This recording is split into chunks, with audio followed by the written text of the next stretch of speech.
বাড়িতে আসার পরে এটা সেটা নিয়ে এত বেশি ব্যস্ত, অনেক সময় ভিডিওই করে উঠতে পারতেছি না। গ্রামের ভিডিওগুলো আমার প্রিয় ভিউয়ার্স আপু ভাইয়ারা এত বেশি পছন্দ করে, তাই যত ব্যস্ততা থাকি না কেন চেষ্টা করি সবসময় ভিডিও দেওয়ার জন্য। এখানে সকাল থেকেই সকালের কাজকর্ম না, সারা দিনের কাজকর্ম চলতেছে একের পর এক। বাবুকে আজকে আমার ভাবি গোসল করিয়ে দিল, সবাই রোদে বসে আছি।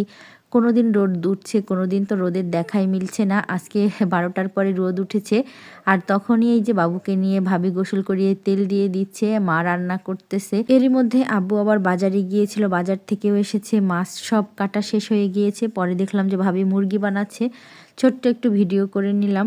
অনেক বেশি তাড়া থাকে, তাই মা রান্নাঘরে আবার চলে আসে রান্না করার জন্য। বাহিরে রান্নাটা শুরু করেছিল, শীতের দিন বলে সকাল থেকে একের পর এক পানি গরম চলে, তাই মা কোনো একটা চুলা বাহিরেও রাখে, আবার ঘরের মধ্যেও কিন্তু 2টা চুলা।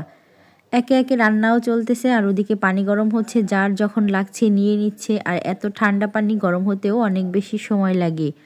এরই মধ্যে মায়ের তো দুপুরে রান্নাবান্না শেষ। আমি একেবারেই সবসময় সবার আগে খাবার দাবার নিয়ে বসে যাই, এবারও তাই। তবে এখন কিন্তু আমি খাচ্ছি না, ছেলেটা টিভি দেখছে, আর এখানে আমি ছেলের খাবার নিয়ে এসেছি। আজকেও তার বায়না, তার মাম্মাম তাকে খাইয়ে দিবে, কি আর করার, তাই খাবার নিয়ে এসেছি।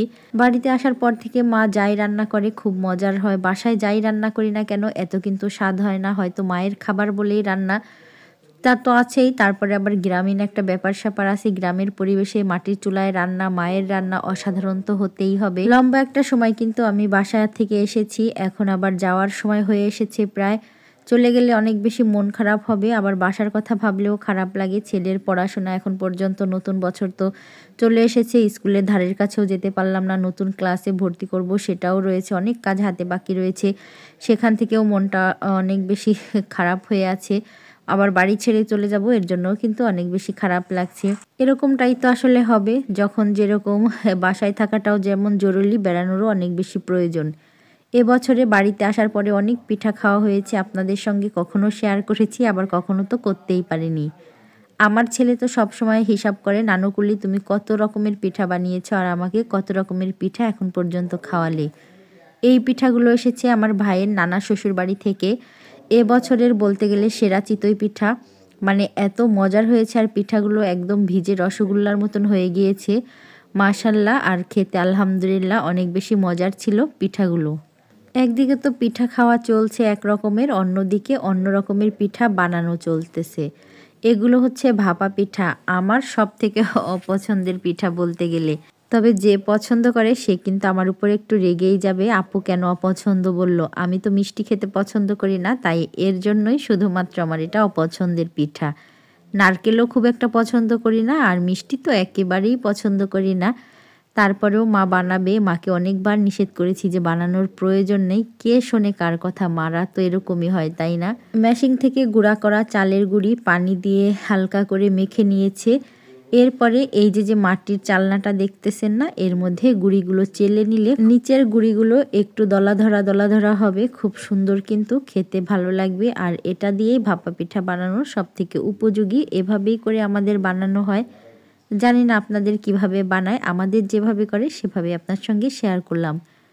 আমি তো প্রথমেই পিঠা বানানো শুরু করে দিয়েছি, হয়তো একটা দুইটা পিঠা এভাবে বানাবো, পরবর্তীতে কিন্তু আর আমাকে খুঁজেও পাওয়া যাবে না, আমি কোথায় চলে যাব। এখানে চালের গুঁড়ি নিয়ে তার মধ্যে কিন্তু নারকেল, এরপরে গুড় দিয়ে পিঠাটা তৈরি করে, আর এর জন্যই আমি খাই না মিষ্টি বলে। তো একে একে পিঠাগুলো বানানো হয়ে গিয়েছে। আমার পাশে আমার ভাইয়ের মেয়েও অনেক বেশি জ্বালাচ্ছিল, সেও পিঠা বানাবে। ছোটোবেলাটাতেও আমি এরকম করেছি ঠিক তার মতন, বিভিন্ন রকম সাজ থাকে। তারপরেও মা এই পিঠাগুলো কাপে করে বানায়, আর ছোট ছোট করে বানায়, অনেক বেশি বড় করে না। কেউ তেমন খেতে পছন্দ করে না, তো তো ছোট হলে দেখা যায় একটা পিঠা খেয়ে শেষ করা যায়, নষ্ট করা হয় না। তো এভাবেই মা একে একে পিঠাগুলো বানিয়ে নিচ্ছে। আমরা সবাই ফিরা পেতে চারিদিকে বসে আছি, কখন পিঠাগুলো হবে সেই অপেক্ষায়। তবে ঠান্ডা হলেই ভাপা পিঠা বেশি ভালো লাগে আমার মনে হয়। সবাই ভালো থাকবেন, সুস্থ থাকবেন, আল্লাহ হাফেজ।